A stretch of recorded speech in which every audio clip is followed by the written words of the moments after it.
Hello and thank you for clicking on this video. Today we're going to be talking about tangs in nano tanks.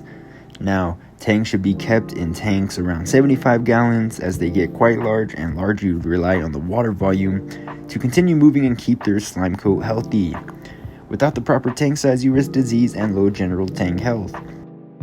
With that being said, I've kept a Scopus tang in this tank for quite a while, and I would just kind of like to share a couple tips for the people who push boundaries like myself. If you can't help yourself and you must get a tang, here's a couple tips from me for keeping it healthy in a nano tank. Now, do I recommend keeping a tang in a nano tank?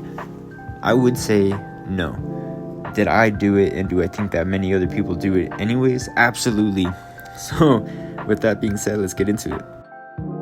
Now, the main problem with keeping a tang in a nano tank is the issue with water volume, and that the tang won't have enough space to swim around and keep its slime coat healthy. The answer to this problem is negative space. In my tank, I have quite a bit of negative space. I've decided to leave almost a quarter of the tank without any rocks. And the main way that you can double your swimming space for your tang would be to put no rock work against your back glass.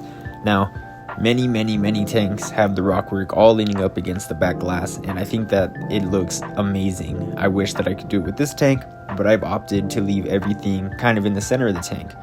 This allows the tang to swim all the way in the front and behind the rocks, essentially doubling the swimming space. Now, it's not really doubling the swimming space, but it will allow your tang to swim the whole length of the tank twice, in front of the glass and behind the rock. The next major tip that I think everybody should know when trying to own a tank in general is understanding why it's looked down upon and how big your fish is going to get. I would recommend visually understanding how large your fish will get. Head to a local fish shop, try and find a fish of the same species that is mature, and it will give you a full understanding on what you're getting yourself into, and you never want to underestimate the bioload. Just because these fish are small now doesn't mean they will always be small, and they're going to act like big fish. So the bioload will always be there, and it's just going to get worse. So if you're already having bioload issues, I wouldn't recommend a tang at all. Once you find a fully mature tang, this is where you morally decide if you would be okay letting it grow out in a smaller tank. This is also when you decide if you're really going to upgrade in the future and take a deep look in the mirror. Really, are you going to upgrade? Because these fish get quite large. I went to the local fish shop and I saw a Scopus tang, and I got to visually understand quite how large it would get, and I do plan on upgrading in the future, but this was a great way just to see where it's really going to go and to fully enjoy the fish before I get too personally. Now, although you can do whatever you want, some tangs, while awesome, grow much too large for even nano tanks. If you're going to look for something like a naso tang, you definitely need to have a decent tank size. I'm not going to get into what size because I wouldn't have one personally, so I wouldn't know. But just keep an eye on your bioload, and just know that the bigger they are, the more bioload there is, and the more stressed they are and prone to ick. Be sure to do some research, and don't choose a giant. Also consider the livestock in the tank and any other future fish that you want to add. So for me, I had everything else already in the tank, and then unfortunately my tank got ick and killed everything. So now I am leaving it a little barren. I'm worried about aggression and territorial issues, but the tank is so small that I don't truly think it'll be an issue. Now that we've started talking about ick, let's go into it. It is 90% ick prone. Now, that's not true numbers and I don't know it all, but when I moved this tank into this tank, I got ick pretty instantly. I believe that it was from stress. It didn't come from a smaller tank or a larger tank or anything like that, more or less the same size, but just the new environment.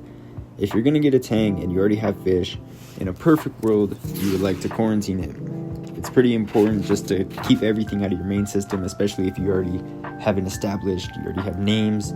I know how it is. If you want to protect them, do everything you can for it. In a perfect world, I know everything's not perfect. Now, this is the main reason people don't put tangs in nano tanks, because most of the time they just don't survive. Tangs rely on a lot of water quality in order to swim and keep their slime coat healthy. Otherwise, they're prone to ick, parasites, diseases.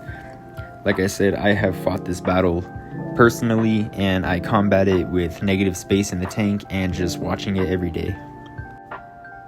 And the last thing to think about, just to keep in the back of your mind, is to not be ridiculous and to use common sense as much as you can. Just because you're doing something that's not considered right doesn't mean you have to do it wrong. Be reasonable with your tank size and tank choice, and be content with an upgrade in the future. Look forward to it, plan it out, and just have it in the back of your mind that it's something you're going to do one day. It's not always easy, but long-term goals and commitment to the hobby are key to a healthy marine tank, especially in the marine world and reef world. It's going to take a long time, folks. But that's going to be about it for this video. I hope that you found these tips a little bit helpful, maybe gave you something to think about. And although many were mental tips, this hobby tends to be very ornamental. Treating a fish like the living biocube it is does nothing but help, and as long as your tank gets the same treatment, you can find success. While it's not always the best idea, I have found sometimes it is more enjoyable to go left rather than right.